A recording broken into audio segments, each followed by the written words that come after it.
geldin misralarıma, bir iki sətir şeir kimi.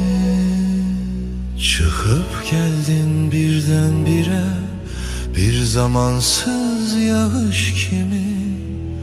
Tutuldum mən sellerine, Leyla belə Məcnun belə, ateşinden Kerem belə.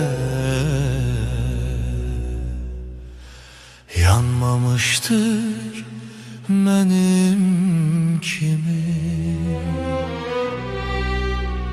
İndi bir yaydır həzin, her yerde senin izin.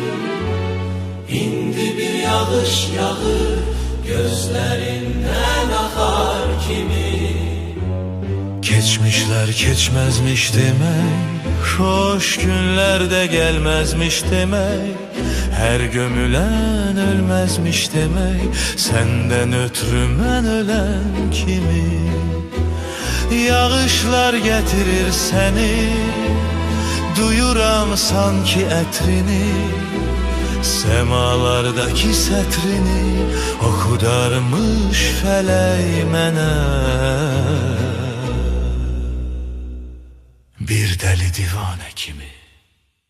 İndi gelmişsen yayıma, iki bardak çay içmeye, söhbetime hemdem olup, kederime dem vermeye.